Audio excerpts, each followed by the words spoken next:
Welcome to our discussion of presidential roles in the foreign policy sphere. Presidential responsibilities also extend to settings and executing foreign policy. The president's foreign policy powers are for the most part constitutionally derived.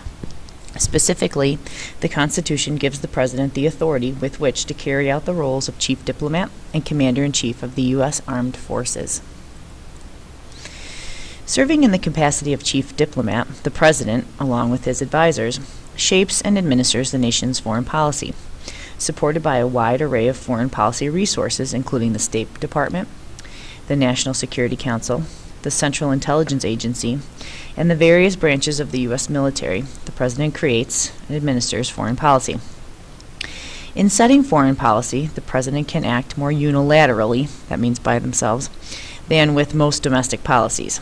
Members of Congress, who, in reflection of their constituents' main interests, tend to be concerned primarily with domestic policy, are much less likely to challenge presidents in the foreign policy arena.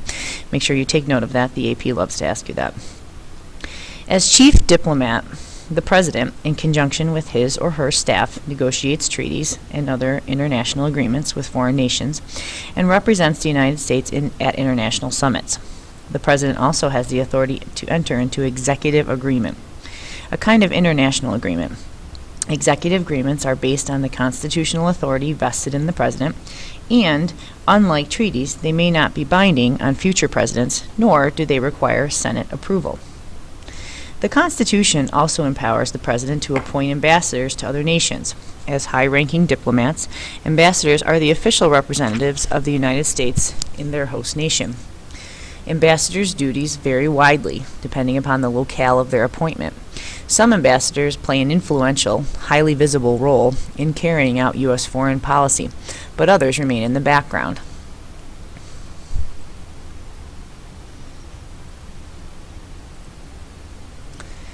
As Commander-in-Chief, the President is the supreme military commander of the U.S. Army, Navy, Air Force, Marines, and Coast Guard.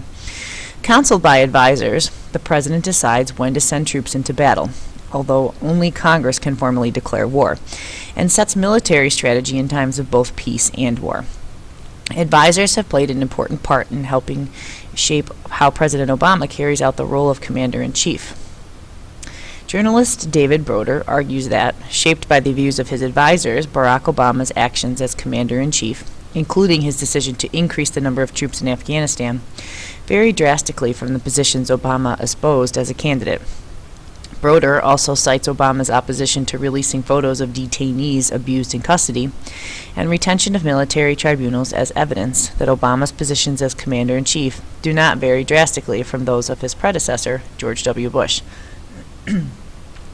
But a key difference between Obama and Bush has been Obama's position on the don't ask, don't tell policy regarding gays in the military. In his January 2010 State of the Union address, President Obama urged Congress to repeal the policy so that gays might serve openly in the military. But when repealing the measure was proposed as part of a larger defense bill in September 2010, Senate Democrats failed to win the votes necessary to repeal the policy. However, subsequently, Don't Ask, Don't Tell was repealed in July of 2011. The role of Commander-in-Chief is often a difficult one for presidents. In 2009, President Obama announced that he would send an additional 34,000 troops into Afghanistan in an effort to secure the nation so that Afghani forces could retain control of the nation after U.S. forces leave.